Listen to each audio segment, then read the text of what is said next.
Well, lawmakers today on Capitol Hill are taking a look at what is causing gas prices to skyrocket.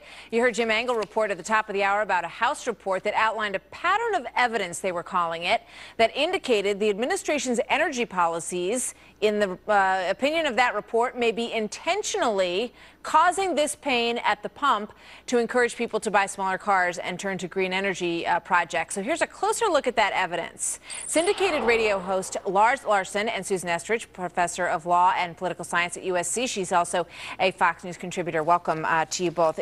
You know, this report comes out of the House Committee Oversight and Government Reform. It's a Darrell Issa report, and basically it details, they went through all of the, public policy records, the extensive committee review, policy and analysis, emails, statements that have been made by the administration, and they're basically arguing that the administration is doing all it can to prevent us from doing exploration that would lead to the decline of our gas prices. Susan, what say you? Well, first of all, I think politically it makes me smile. I mean, the notion that any administration would sit around and think, here's a really good idea, Martha. Let's get those gas prices up because that'll help us in an election. I just find that laughable.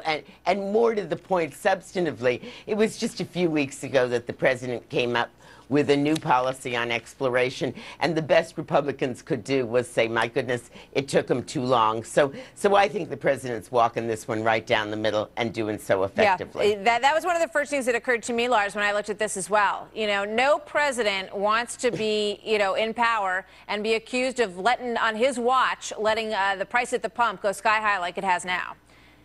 But, Martha, that's not true. The president, as a candidate, stood right here in the state I'm in today, Oregon, and said we can't just drive our SUVs anywhere we want and burn all the gas we want. And later, as president, he bemoaned the fact that gas prices had gone up the last time to $4, but he said they went up too fast. He wanted them to rise to that price level because the people in the Obama administration and his political allies want gasoline to cost a lot of money so that people will use less of it. They don't believe in using fossil fuels. So what's the first thing his Interior Secretary, upon taking office right after President Obama was inaugurated, was cancel a bunch of federal oil leases. Then, in the wake of the BP spill, he put on the moratorium that the courts later decided was not well-founded scientifically. And since the moratorium, we've had one lease issued. That doesn't make any sense. And this administration has rolled out EPA rules and restrictions on drilling and restrictions on exploration. The president may talk a good game for re-election, but he believes in high gas prices. Well, there's that quote that floated around for some time, Susan, Stephen Chu, basically saying, well, maybe if we had the kind of prices they have in Europe, people would stop driving these big gas-guzzling SUVs in this country. And that does lead many to sort of take a look at their policies and say, well, maybe they're okay with this. Maybe they truly think that the way to encourage people to become more conservative in their energy use is to punish them at the pump. No, I mean, you're right, Martha. Your instinct is completely right. Look, do I think that this administration is interested in pushing conservation? Of course. But the major tool has actually been trying to force car manufacturers to get their numbers down on miles per gallon. Nobody likes high energy prices, but I don't think anybody who's honest can avoid acknowledging that sometimes, at least, we kid ourselves into believing that gas is really cheaper than its overall cost to us. And that means we have to develop more and conserve more. So the heart of the matter is this, though, and Lars, you can address this, in terms of our own natural resources in this country, the things that haven't been tapped into, the possibility for drilling off of our own shores, and a lot of people have been much in favor of a comprehensive approach that they don't feel that this administration is tapping into that literally could have a very quick impact on some of these prices.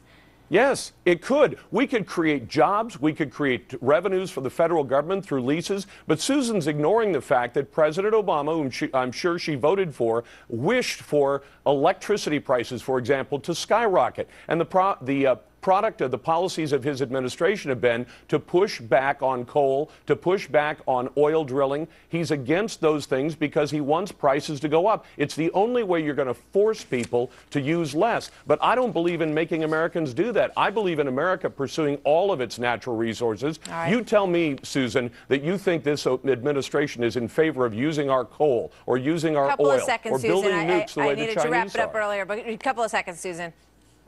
I think this administration is in favor of a balanced energy policy, which earns it critics on both sides, but probably proves that most Americans agree with it. All right. Well, that's the work of the Oversight Committee, the House Committee on Oversight and Government Reform. Darrell Issa at the head of that. You can take a look at it. Thank you very much, Susan Estrich, Lars Larson. Thank Good you. to talk to you both. Thanks, Thanks, Martha. Martha.